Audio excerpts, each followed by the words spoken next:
Assalamualaikum ya akhi ya ukhti. Maulaya salli wa sallim daiman abadan ala Nabi Muhammad sallallahu alaihi wasallam.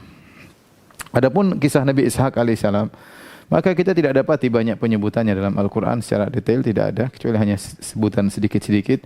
Hanya kita tahu bagaimana kisah kelahiran Nabi Ishaq, sebagaimana pernah kita sebutkan dalam kisah Nabi Lut alaihissalam atau Nabi Ibrahim alaihissalam, di mana Ishaq lahir dari kedua orang tua yang sudah sangat tua. Ibrahim alaihissalam sudah sangat tua dan ibunya Sarah tua lagi mandul. Ya, makanya waktu kata malaikat fabasyarnahu bi Ishaq wa mi wara'i Ishaq Yaqub. Kata Allah, maka kami memberi kabar gembira kepada istrinya, fabasyarnaha bi Ishaq. Yaitu kami beri kabar gembira kepada Sarah bahwa dia akan punya anak namanya Ishaq. Wa mi wara'i Ishaq Yaqub, dan setelah Ishaq dia punya anak lagi namanya Yaqub, yaitu anaknya Ishaq Yaqub. Ini kabar gembira luar biasa bahwasanya dia akan punya anak Ishaq, dan Ishaq ini akan punya anak namanya Yaqub. Makanya dia mengatakan, ya wailata a'alidu wa ana ajuzun wa hadha ba'li syaikha. Ya, kemudian Sarah berkata, bagaimana caranya saya bisa melahirkan sementara saya sudah sangat tua, kemudian suami saya juga Ibrahim sudah sangat tua, ya, tetapi ini sangat mudah bagi Allah Subhanahu wa taala. Maka akhirnya lahirlah Ishak dari dua pasangan yang sudah sangat tua, ya. Ibrahim mungkin sudah 100, ya. Sarah juga mungkin sudah menopause, sudah juga 90-an dan sekitar itu, ya. Tapi subhanallah, lahirlah Ishak, seorang nabi yang sangat mulia. Dan Ishak, ya, subhanallah, adalah anugerah dari Allah Subhanahu wa taala kepada Ibrahim, ya. Makanya Allah berfirman, falamma i'tazalahum ma ya'buduna min dunillah, tatkala Ibrahim meninggalkan kaumnya dan meninggalkan berhala-berhala yang mereka sembah, bahkan dia meninggalkan ayahnya, meninggalkan kampung halamannya, meninggalkan keluarganya. Kata Allah, wahabna lahu Ishaq wa Yaqub, maka kami anugerahkan kepada Ibrahim, ya wahabna yaitu anugerah, kami menganugerahkan kepada Ibrahim Ishaq dan Yaqub. Wa kullan ja'alna nabiy, dan kami jadikan keduanya sebagai seorang nabi. Kata para ulama, ini akibat Ibrahim meninggalkan kampung halamannya, keluarganya, ayahnya karena Allah, maka Allah ganti dengan keluarga yang baru, yaitu anak yang saleh Ishaq dan cucunya Yakub yang juga sangat saleh. Yang kata Allah, wa kullan ja'alna nabiyya, keduanya kami jadikan sebagai seorang nabi, ya. Kemudian juga dalam ayat yang lain, ketika malaikat datang kepada Ibrahim dan bertemu dengan istrinya Sarah, kata Allah, inna nubashiruka bi gulamin alim. Malaikat berkata kepada Sarah atau kepada Ibrahim, inna nubashiruka bi gulamin alim. Sungguhnya kami beri kabar gembira kepada engkau wahai Ibrahim tentang putramu yang seorang alim, yaitu Ishak. Para ulama mengatakan maksudnya Ishak.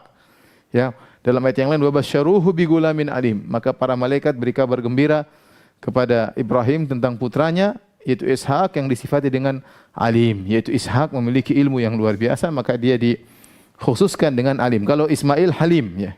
Ismail diberi sifat dengan halim, itu penyabar. Kemudian adapun Ishak diberi sifat dengan alim, ya. Berarti dia punya keistimewaan dari sisi ilmu. Itulah Nabi Ishak alaihissalam.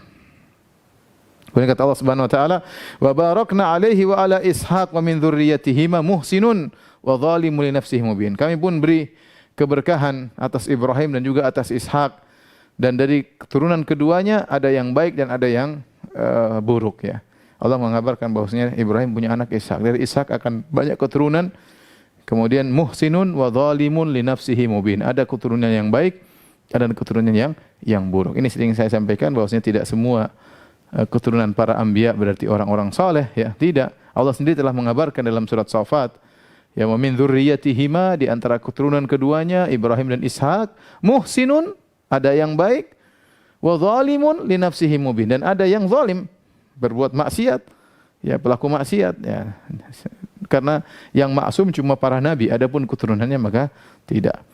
Ini sekilas tentang Nabi Ishak alaihissalam yang ceritanya tidak ada dalam Al-Quran, ya, ceritanya ada di dalam Bible, dalam perjanjian lama. Nanti akan kita singgung. Kemudian kita berlanjut pada anaknya, seorang hamba yang mulia, Nabi Yakub alaihissalam. Nabi Yakub alaihissalam. Nabi Yakub lebih banyak disebutkan dalam Al-Quran daripada Ishak, terutama tatkala kisah Nabi Yakub bersama putranya Yusuf alaihissalam dan juga saudara-saudaranya Yusuf. Nanti akan kita bahas secara khusus tentang kisah Nabi Yusuf alaihissalam. Di situ disebutkan Yakub berulang-ulang. Allah menyebutkan Nabi Yakub dengan banyak pujian. Di antaranya Nabi Yakub dipuji oleh Allah karena dia menunaikan nazarnya. Dalam surat Ali Imran ayat 93 Allah berfirman, "Kullu ta'ami kana halal li bani Israil illa ma harrama Israilu ala nafsihi min qabli an tunazzala at-Taurat. Fa'tu bit-Taurati fatluha in kuntum shadiqin." Kata Allah, seluruh makanan tadinya halal bagi Bani Israel. Seluruh makanan tadinya halal bagi Bani Israel kecuali makanan yang diharamkan Israel atas dirinya. Israel ini maksudnya Yakub. Israel maksudnya Yakub. Dan Allah menyebutkan Nabi Yakub dengan nama Israel dalam 2 ayat. Pertama ayat ini, ya surat Ali Imran, ya. Kemudian ayat yang kedua dalam surat Maryam, ya di mana Allah Subhanahu wa taala sebutkan juga dengan nama Israel, ya. Nanti akan kita sebutkan makna dari Israel. Tapi intinya ini adalah Allah Subhanahu wa taala sebutkan bahwasanya Israel di antara kemuliaannya dia menunaikan nazar. Jadi ayat ini turun bagaimana? Kata ahli tafsir di antaranya Syekh Abdurrahman bin Nasir As-Sa'di rahimahullahu taala, bahwasanya orang-orang Yahudi mereka mengingkari Nabi Isa. Orang Yahudi kan pengikut Yakub alaihissalam. Bani Israel itu anak-anaknya Yakub. Kemudian mereka mengingkari Nabi Isa. Kenapa? Karena Nabi Isa datang dengan nasakh. Nabi Isa datang merubah hukum-hukum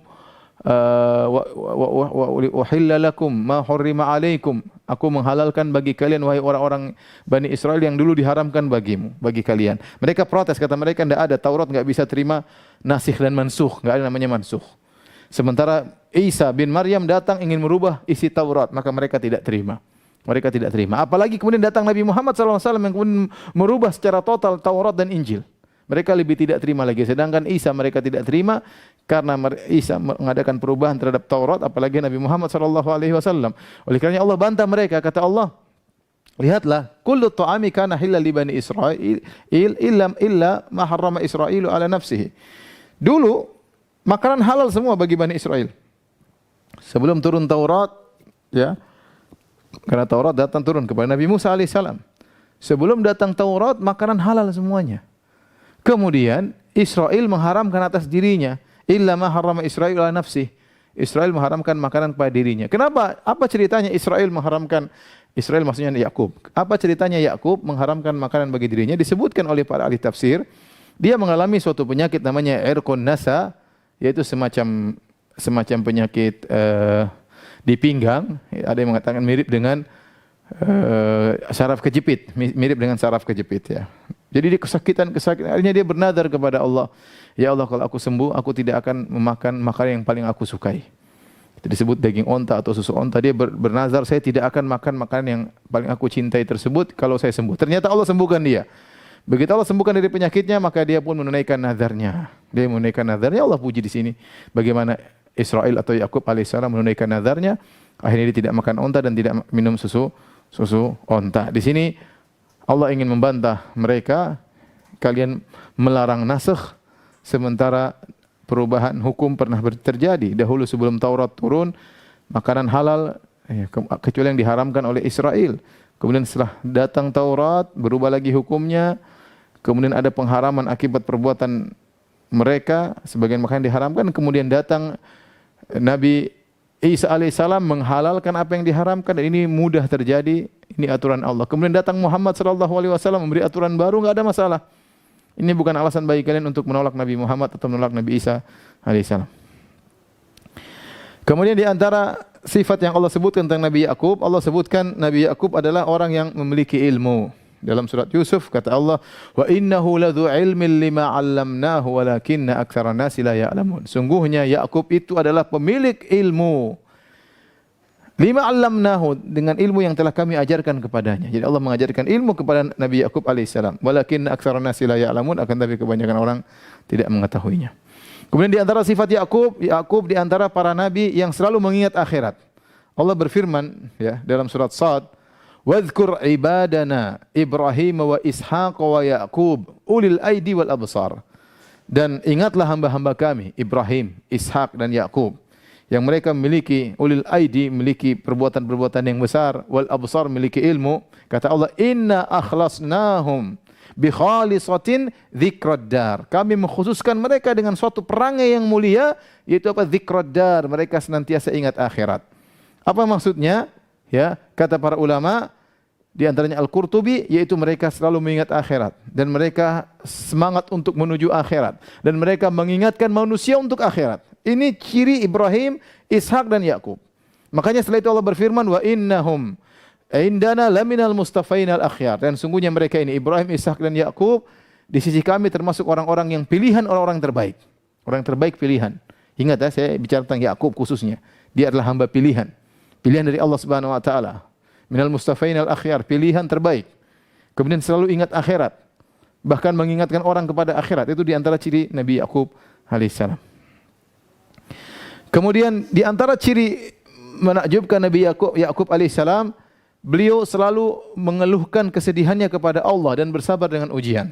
Dan ini akan kita jelaskan dalam kisah Nabi Yusuf alaihissalam. Namun di antaranya, ya, ketika Yusuf hilang, nanti akan disampaikan dalam kisah Nabi Yusuf. Kemudian putranya juga Binyamin tertahan di Mesir. Maka kata Allah, wa tawalla anhum wa qala ya asafa ala Yusuf. Maka dia pun berpaling dari anak-anaknya yang mengabarkan bahwasanya Binyamin tertuduh pencuri, kemudian ditangkap di Mesir. Maka dia pun ingat kepada anaknya Yusuf yang hilang. Wa biyaddat ainahu minal huzni, sampai begitu sedih yang luar biasa, sampai matanya memutih, kata para ulama, hitamnya hilang jadi putih, itu jadi buta. Nabi Yakub jadi buta. Fahuwa kadhim, maka dia pun menahan ya, kesedihannya. Qalu tallahi tafta'u tadhkuru Yusufa hatta takuna haradan aw takuna minal halikin. Maka anak-anaknya mencela Yakub. Anak-anaknya mencela Yakub. Anak-anaknya berkata, wahai ayahanda, engkau ya mengidap penyakit berat. Selalu ingat Yusuf sampai kau sakit, sampai kau hampir mati. Anak-anaknya mencela dia karena ingat Yusuf terus. Apa kata Yakub? Qala innama ashku bathi wa huzni ila Allah. Sungguhnya aku hanya mengadukan ya ashku bathi wa huzni. Bath dan huzn hanya kepada Allah. Apa bedanya bath dengan huzn? Jadi kata Nabi Yakub, perhatikan, innama ashku bathi wa huzni ila Allah. Aku hanya mengadukan al-bath dan huzn kepada Allah semata. Aku tidak mengadukan kepada manusia. Makanya dia mengatakan fasabrun jamil. Apa sabrun jamil? Itu kesabaran tanpa memberikan keluhan kepada manusia. Orang sabar. Kalau orang sabar tapi ngeluh kepada manusia itu bukan sabrun jamil. Sabrun jamil itu kesabaran yang kosong dari curhat kepada manusia. Allah dikatakan sabrun jamil, tidak curhat kepada manusia. Ini itu tingkatan tidak semua orang bisa melakukannya. Nah, Yakub alaihissalam dia mengatakan, innama ashku bathi wa huzni ila Allah. Sungguhnya aku hanya mengadukan bath dan huzn kepada Allah. Apa makna bedanya bath dengan huzn? Ada dua pendapat syar'um di kalangan para ahli tafsir. Sebenarnya ahli tafsir mengatakan al-bath, mereka sepakat al-bath tingkatnya lebih tinggi daripada huzn. Al-bath itu adalah kesedihan yang parah. Tapi mereka memiliki dua pendapat. Pendapat pertama, al-bath, ini pendapat Ibnu Ashir, Tahir Ibnu Ashir dalam kitabnya Tahrir wa Tanwir, maksudnya al-bath adalah kesedihan berkaitan dengan kekhawatiran keburukan. Jadi ketika Yusuf alaihissalam hilang, dibuang oleh kakak-kakaknya, senantiasa Yakub alaihissalam khawatir, bagaimana putraku, nanti gimana, dia masih kecil, sekarang nasibnya bagaimana, apakah jadi apa, itu selalu dia pikirkan semenjak Yusuf hilang. Itu namanya al-bath, itu memikirkan kekhawatiran buruk menimpa yang dia sayangi. Adapun huzni, kesedihanku, maksudnya kesedihanku dengan berpisah dari Yusuf. Jadi pada Yakub terkumpulkan dua, al-bath wal huzn. Al-bath, al-huzn yaitu kesedihan berpisah dari Yusuf yang putranya sangat dia cintai. Kemudian al-bath yaitu kesedihan yang berkaitan dengan kekhawatiran apa yang akan menimpa putraku sementara dia masih kecil, dibuang oleh kakak-kakaknya. Bagaimana nasibnya? Ini selalu dipikirkan oleh Yusuf. Maka dia mengatakan innama ashku bathi wa huzni ila Allah. Aku hanya mengeluhkan kesedihanku dan kekhawatiranku kepada Yusuf hanya kepada Allah. Aku tidak ngomong sama kalian. Ini pendapat pertama. Pendapat yang kedua, dan ini pendapat banyak ulama, di antaranya disebutkan oleh Asy-Syaukani rahimahullahu taala, al-bath adalah kesedihan, puncak kesedihan. Jadi kalau al-huzn itu kesedihan yang orang bisa tahan. Al-bath dalam bahasa Arab, al-bath itu artinya menyiarkan. Makanya kalau kita nonton TV ada live tulisannya al-bath al-mubashir. Kalau kita kan live. Kalau dalam TV Arab tulisannya al-bath al-mubashir, itu siaran langsung. Al-bath itu menyiarkan. Bahasa Indonesia artinya al-bath menyiarkan. Tatkala kesedihan sudah memuncak, seorang tidak kuat untuk menahan kesedihan yang sangat parah dan dia ingin menyiarkan, itu namanya al-bath. Oleh karenanya al-bath adalah puncak kesedihan yang seorang tidak kuat untuk menahannya dan harus dia sampaikan ke orang lain. Dan itu maksudnya dia harus curhat. Kalau dia enggak curhat dia susah, dia harus curhat.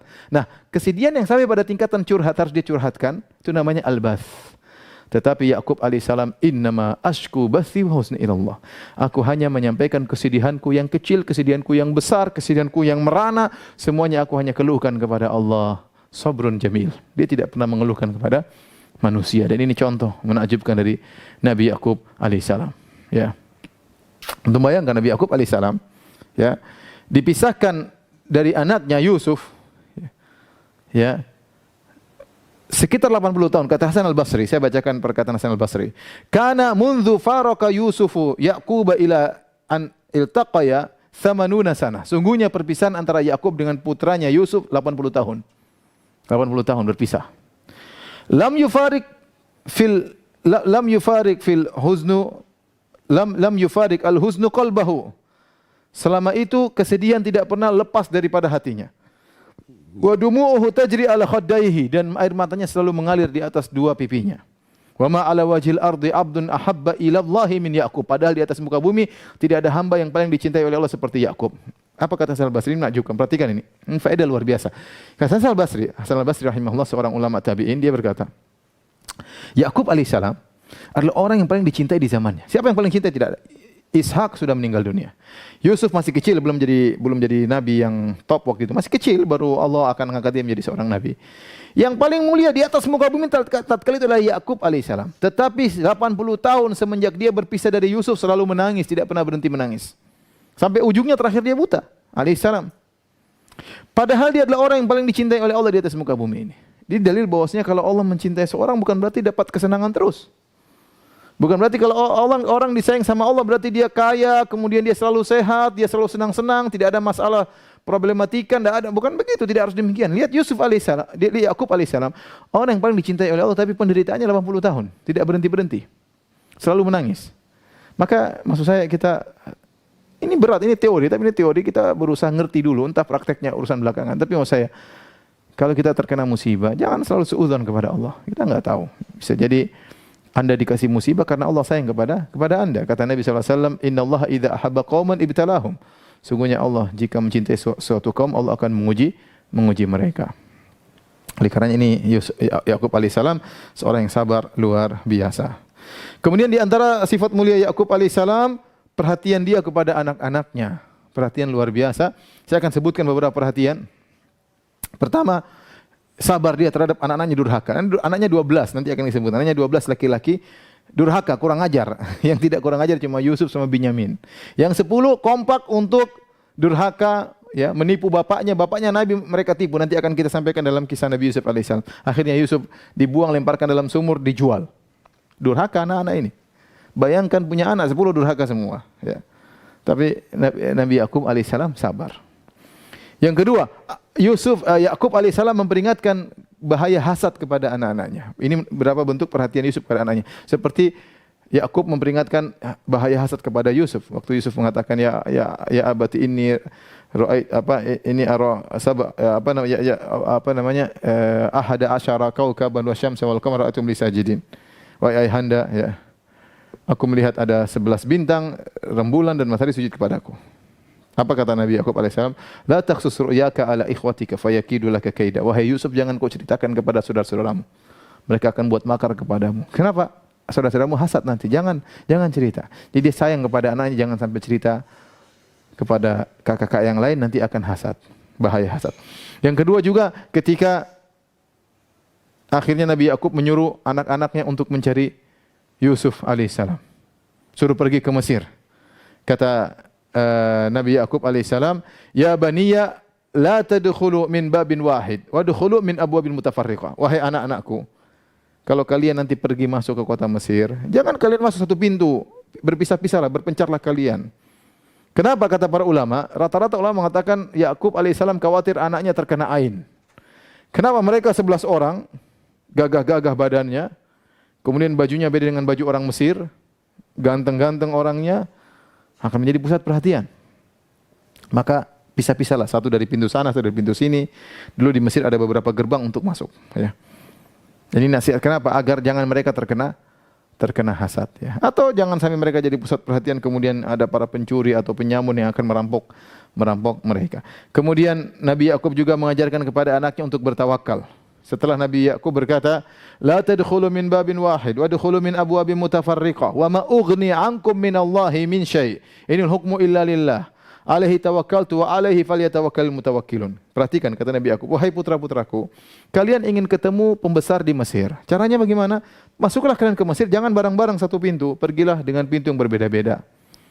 Kenapa kalau kalian masuk satu pintu rame-rame, bisa kalian dihalangi, bisa ada yang mencuri, ada yang merampok, bisa terkena ain, bisa akhirnya kalian tidak sampai pada sang pembesar yang baik yang ada di Mesir.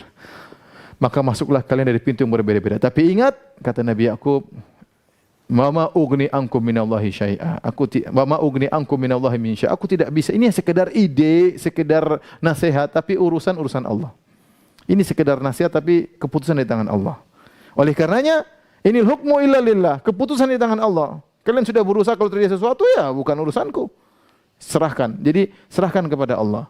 Alaihi tawakkaltu, aku bertawakal kepada Allah. Wa alaihi falyatawakkal mutawakkilun. Hendaknya orang-orang bertawakal kepada Allah. Jadi Yakub alaihissalam mengajarkan namanya tawakal yang benar adalah berusaha. Jangan masuk barang-barang, masuk berpisah-pisah. Tapi jangan sampai hatimu terikat kepada sebab tersebut. Karena keberhasilan hanyalah urusan Allah Subhanahu wa taala. Ini nasihat luar biasa dari Yakub kepada putra-putranya. Kemudian juga Yakub mengajarkan kepada anaknya itu tidak putus asa. Ya bani yadhhabu fatahassasu min Yusufa wa akhihi wa la tayasu min rahillah. Wahai anak-anakku, pergilah kalian carilah kabar tentang Yusuf dan saudaranya dan jangan kalian putus asa dari rahmat Allah. Jangan pernah putus asa, kata Nabi Yakub. Dia saja sudah 80 tahun terpisah dari Yusuf, dia tidak putus asa. Dia berdoa setelah 80 tahun baru Allah kabulkan doanya. Bayangkan, tidak putus asa dengan doa kepada Allah Subhanahu wa taala. Selama masih bernafas, masih bisa nyawa di dalam nafas, masih di kerongkongan, berdoa terus, tidak ada putus asa. Dan dia yang mengatakan, wala tayasu mir rahillah, wahai anak-anakku jangan putus asa dari rahmat Allah Subhanahu wa taala. Sementara dia sudah 80 tahun terpisah dari putranya Yusuf alaihissalam. Dan di antara perhatian dia kepada anak-anaknya alaihissalam, dia mewasiatkan tatkala akan meninggal dunia. Kata Allah, am kuntum syuhada idh hadara Yaqubal maut. Apa kalian hadir tatkala Yakub akan meninggal dunia? Idh qala li banihi ma ta'buduna min ba'di. Tatkala dia berwasiat kepada putra-putranya, apa yang kalian sembah setelah aku?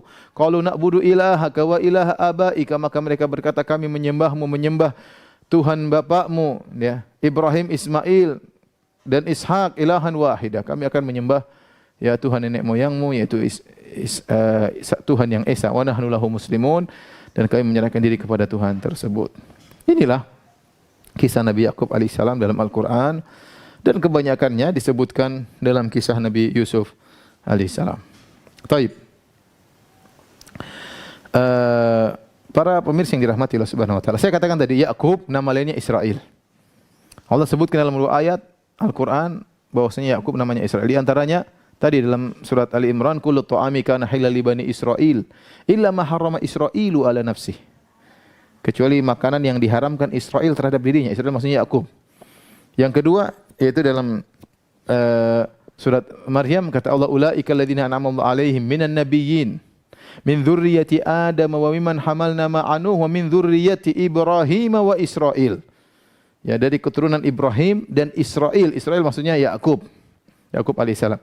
Apa makna Israel? Israel maknanya adalah hamba Allah. Sama seperti Mikail, Jibril, Israfil, ya. Il itu kata sebagian ulama, il maksudnya Allah secara bahasa Ibrani. Il artinya Allah. Israel artinya Abdullah. Kata mereka Jibril dari Gebrail dalam bahasa Ibrani artinya orang sosok yang kuat, yang sosok yang kuat itu malaikat yang sangat kuat. Jibril. Intinya maksudnya Allah Subhanahu wa taala. Jadi Israel maksudnya hamba Allah Subhanahu wa taala. Nah, bagaimana kisah Yakub alaihissalam? Kita tidak mendapat literatur dalam berita tentang Nabi Yakub yang detail dalam literatur Islam. Kita hanya mendapat berita tentang Yakub alaihissalam dalam literatur orang-orang ahlul kitab. Oleh karenanya para ulama yang bahas tentang Nabi Yakub alaihissalam mereka menukil dari Israiliyat, dari literatur ahlul kitab. Di antaranya dari Perjanjian Lama. Bahkan cerita tentang Yakub dinukil secara total oleh, yaitu dinukil dengan nukilan yang panjang oleh Ibnu Katsir rahimahullah dalam kitabnya Qasasul Anbiya. Itu diambil dari Perjanjian Lama. Namun kita tahu ceritanya aneh. Maka pada kesempatan kali ini saya akan menyampaikan tentang kisah Yakub alaihissalam menurut Perjanjian Lama. Kita bandingkan dengan bagaimana Yakub dalam Islam. Para pemirsa yang dirahmati Allah Subhanahu wa taala. Jadi disebutkan dalam literatur Israiliyat dalam Perjanjian Lama, setelah Nabi Ibrahim dianugerahi oleh Ismail dengan pernikahannya dengan Hajar, kemudian Hajar akhirnya mengungsi dibawa ke Mekah. Maka setelah itu 14 tahun kemudian atau 13 tahun kemudian lahirlah Ishak. Kemudian Ishak menikah dan punya anak dua, namanya Isu atau Al-Is dengan Yakub. Ishak punya anak namanya Al-Isu dan Yakub, dan istrinya namanya Ribqah atau dalam literatur Islam namanya Rifqah. Istri namanya Ribqah. Hingga Isu hobinya berburu dan dia pandai berburu. Adapun Yakub sering di rumah membantu ibunya. Oleh karenanya ibunya sangat sayang kepada Yakub. Ingat, ini literatur Perjanjian Lama, bukan hadis yang sahih. Saya ingin menyampaikan dalam Perjanjian Lama, ya. Sehingga tiba saatnya Ishak ingin memberikan keberkatan atau kenabian kepada putranya yang paling sulung, yaitu Isu. Jadi Isu lebih kakak, Yakub adiknya. Saya bacakan ceritanya dalam Perjanjian Lama. Ketika Ishak sudah tua dan matanya telah kabur, sehingga ia tidak dapat melihat lagi, dipanggillah Isu, anak sulungnya. Serta ia berkata kepada anaknya, "Anakku." Sahut anaknya, "Ya Bapak." Berkatalah Ishak, "Lihat aku sudah tua. Aku tidak tahu bila hari kematianku, kapan hari kematian. Aku mau mati intinya. Maka sekarang ambillah senjatamu, tabung panahmu dan busurmu, pergilah ke padang dan burulah bagiku seekor binatang. Olahlah bagiku makanan yang enak dari binatang tersebut seperti yang aku sukai. Sesudah itu bawalah kepadaku supaya aku makan, agar aku memberkati engkau sebelum aku mati." Jadi dia merasa dia akan mati, dia suruh anaknya Isu untuk berburu makan makanan enak, dari setelah itu baru dia kasih keberkahan agar Isu menjadi nabi. Rupanya ibunya Ribka mendengarkannya, istrinya Ishak, yaitu ibunya Isu dan ibunya Yakub dengar. Ketika Isu berkata kepada anaknya, Ribka mendengarkannya. Setelah Isu pergi ke padang memburu seekor binatang untuk dibawanya kepada ayahnya, berkatalah Ribka kepada Yakub anaknya. Ribka sayang kepada Yakub si bungsu.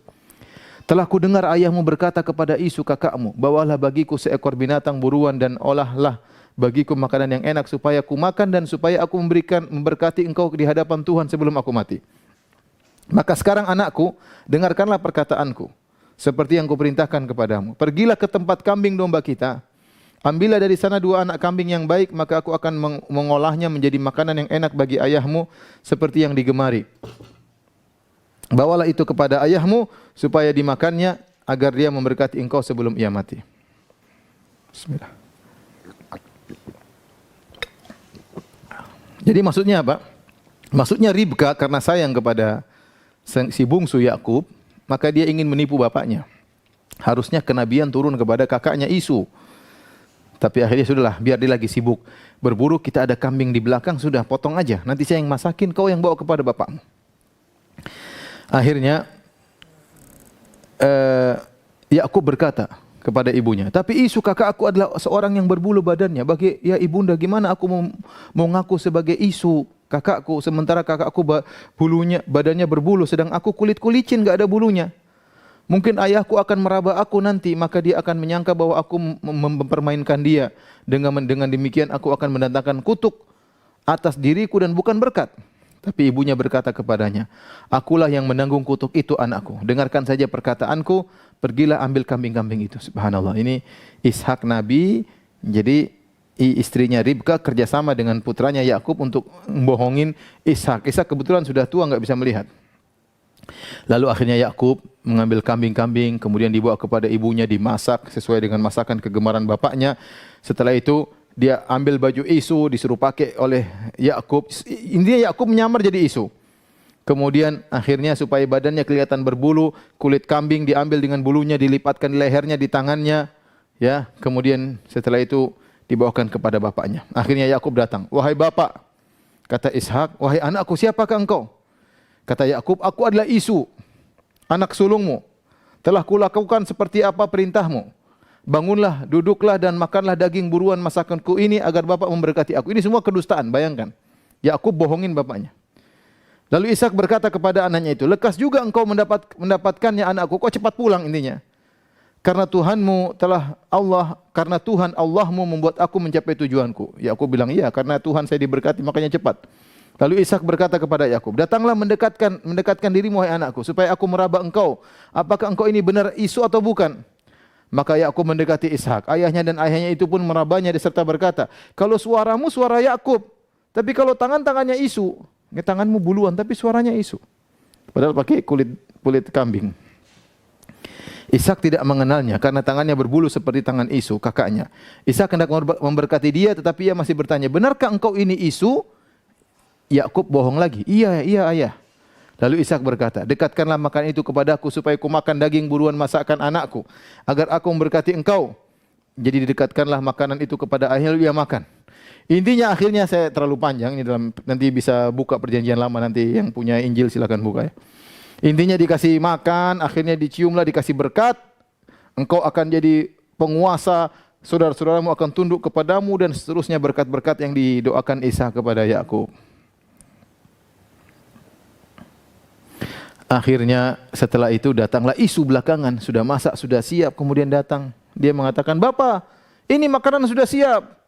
Kata Ishak, "Siapa engkau ini?" "Aku Isu." Ishak kaget, "Loh, tadi siapa yang bawa makanan? Aku telah makan semuanya, sudah selesai, berkat sudah selesai." Akhirnya dia pun nangis. Wah, Isu orang menangis ya. Ya, kemudian, "Berkatilah aku juga Bapa, jangan semua si Yakub doang, aku juga." Kata Ishak, ya, "Adikmu telah datang dengan tipu daya. Aku telah dibohongin oleh Yakub adikmu. Dia telah merampas berkat darimu." Akhirnya, "Apakah Bapak tidak punya berkat yang lain?" kata Isu. Kata Ishak, "Sudah enggak ada, selesai, cuma satu berkat." Subhanallah, ini cerita apa? Kitab suci apa dongeng ini?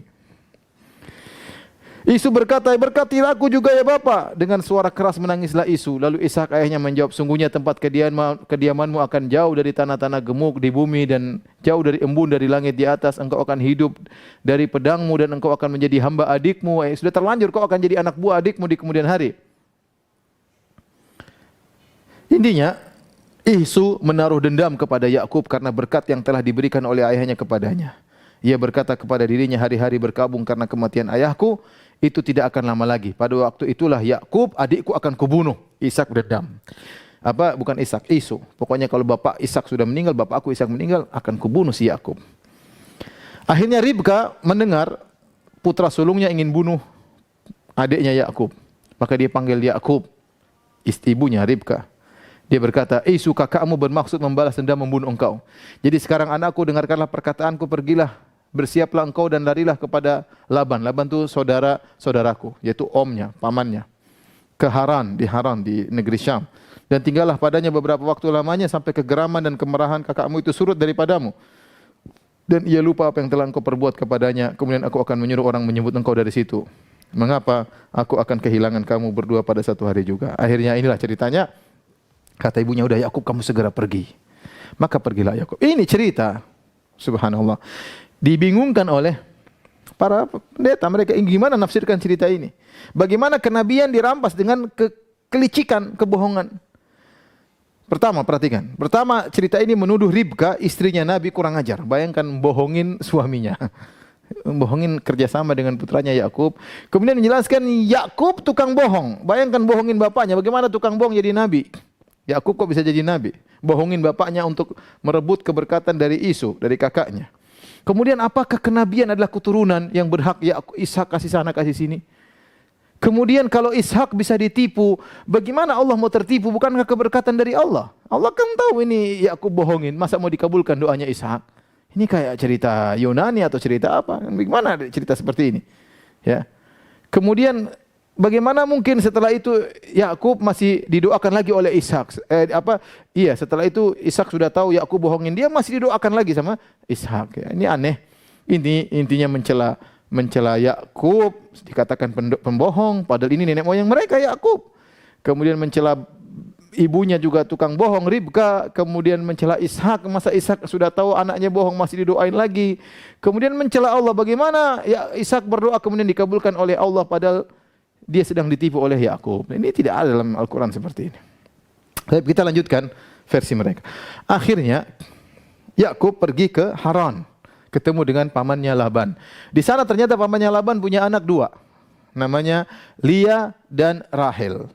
Rahel cantik bungsu, Lia kurang cantik. Akhirnya si Yakub alaihissalam, ini dalam cerita mereka, tertarik sama Rahel. Kemudian dia bilang sama omnya, Om, saya ingin nikah sama anak Om Rahel. Nah begini aja, kalau kau mau nikah, kau kerja sama saya 7 tahun. Oke. Setelah 7 tahun nikah sama Rahel, karena Rahel yang cantik. Setelah Yakub bekerja selama 7 tahun, kemudian terjadi pernikahan, kemudian disuruh masuk di kamar, intinya untuk bertemu dengan istrinya. Begitu dia ketemu, ternyata bukan Rahel, ternyata yang dikasih Lia yang kurang cantik. Akhirnya Yakub bilang, Om gimana, kan kita janji sama Rahel, kenapa kau kasih Lia? Rahel yang cantik, Lia kurang cantik. Apa kata omnya? Tidak, dalam adat kita enggak benar kalau adik nikah dulu sebelum kakak. Sudah kakaknya dulu, kamu kerja lagi 7 tahun lagi supaya kamu dapat Rahel. Akhirnya Yakub kerja lagi selama 7 tahun untuk mendapat Rahel. Akhirnya dinikahi kakak beradik. Ini menurut mereka ini dulu boleh menikah Lia dan Rahel. Akhirnya Lia punya budak namanya Zilfa, ya. Adapun Rahel punya budak namanya Bilha. Ketika menikah ternyata Lia punya anak. Akhirnya Rahel pun cemburu. Akhirnya Rahel menghadiahkan budaknya bernama Bilha kepada Yakub. Akhirnya Yakub nikahi punya anak. Akhirnya Lia pun cemburu, dia hadiahkan budaknya Zilfa kepada Yakub. Akhirnya punya anak juga. Akhirnya Yakub punya 4 istri, yaitu Lia, kemudian adiknya Rahel, kemudian budaknya Rahel yaitu Bilha, dan budaknya Lia yaitu Zilfa. Dan ini 4 dinikahi. Dari 4 ini punya anak 12. 12 anak ini disebut dengan Banu Israel. Adapun Rahel, inilah ibunya Binyamin dan Yusuf. Rahel ini ibunya Binyamin dan Yusuf. Adapun 3 yang lain punya anak 10. 10 sisanya dari 3 ibu tersebut. Saya bacakan, ini dalam Perjanjian Lama, bisa dilihat dalam kitab Kejadian 35 ayat 23 sampai 27. Dari istri pertamanya Lia lahirlah anak bernama Ruben, Simon, Lawi, Yahuda, Isakhar dan Zebulon. Dari Rahel lahir Yusuf dan Binyamin. Dari Bilha lahirlah Dan dan Naftali. Dan dari Zilfa, Gad dan Aser. Inilah 12 anak dari Yakub, yang 12 anak disebut dengan Bani Israel. 2 di antaranya Binyamin dan Yusuf, ibunya Rahel. Sisanya nanti cemburu kepada Binyamin dan Yusuf. Akan kita sebut dalam kisah Nabi Yusuf alaihissalam. Baik, kita masih ada sedikit waktu. Di antara cerita yang aneh dalam Bible, dalam Perjanjian Lama, kisah judulnya Yakub bergulat melawan Allah. Bayangkan, Yakub bergulat melawan Allah. Jadi Yakub berkelahi lawan Tuhan. Ini aneh, dan ini cerita dibikin bingung para pendeta gimana menafsirkan cerita ini. Sampai sekarang mereka bingung coba tafsirkan cerita ini. Jadi ceritanya suatu hari, jadi Yakub ini takut, tahu kakaknya Isu datang ingin membunuh dia, maka dia pun kabur ketakutan. Ya, sampai dia bawa istrinya, kedua istrinya, bawa kedua budaknya, akhirnya menyeberangi tempat sungai dan yang lainnya. Ini dia pergi, ya. Ketika, ya, saya bacakan penulisannya. Pada malam itu Yakub bangun dan ia membawa kedua istrinya, kedua budaknya perempuan dan ke-11 anaknya, dan menyeberangi di tempat penyeberangan sungai Yabok. Sesudah ia menyeberangkan mereka, ia menyeberangkan juga segala miliknya. Lalu tinggallah Yakub seorang diri. Perhatikan, dan seorang laki-laki bergulat dengan dia sampai fajar menyingsing. Ada orang laki-laki bergulat sama dia. Ketika orang itu melihat bahwa ia tidak dapat mengalahkannya, orang yang berkelahi dengan Yakub tidak bisa mengalahkan Yakub, ia pukul sendi pangkal Yakub. Maka pangkal Yakub dipukul sama orang tersebut. Lalu kata orang itu, biarkanlah aku pergi karena fajar telah menyingsing. Lepasin aku ingin balik karena fajar sudah terbit. Sahut Yakub, aku tidak akan biarkan engkau pergi jika engkau tidak memberkati aku. Berkati aku dulu sebelum kau pergi. Bayangkan ini Tuhan ditangkap suruh kasih berkat. Bertanyalah orang itu kepadanya, siapa namamu? Sahutnya Yakub. Lalu kata orang itu, namamu tidak akan disebut lagi Yakub tapi Israel. Ini asal muasal kenapa menurut mereka Yakub disebut Israel, karena sempat nangkap Tuhan enggak bisa pergi. Sebab engkau telah bergumul melawan Allah dan manusia dan engkau menang. Bayangkan, lawan Tuhan kalah dia menang. Ya, kata Yakub, katakanlah juga namamu, tapi sahutnya, mengapa engkau menanyakan namaku?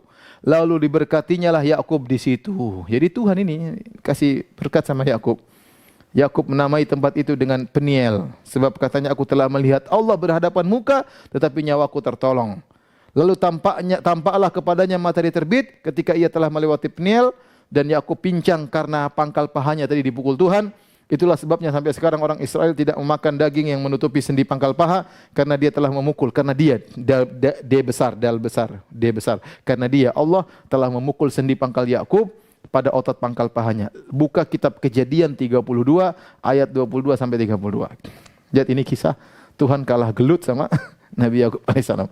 Cuma ini aneh, coba bayangkan. Sebelumnya disebutkan ini kan ayat Kejadian 32 ayat 22 sampai 32. Sebelumnya ayat 21, ayat 1 sampai 21 cerita bagaimana Yakub ketakutan mau dibunuh sama kakaknya Isu. Tahu-tahu dia ketakutan manusia, tahu-tahu berkelahi sama Tuhan kalah.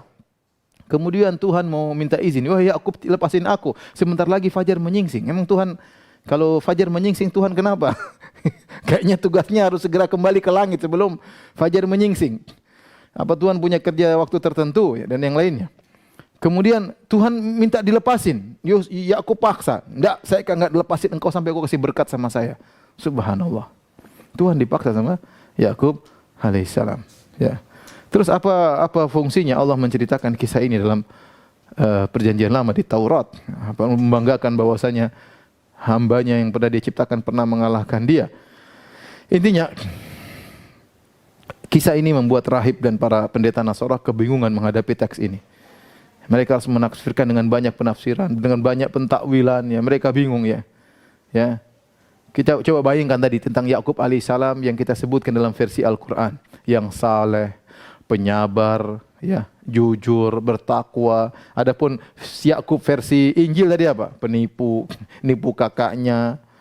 Kemudian semacam-macam. Gimana cerita Nabi Yakub alaihissalam seperti itu, ya.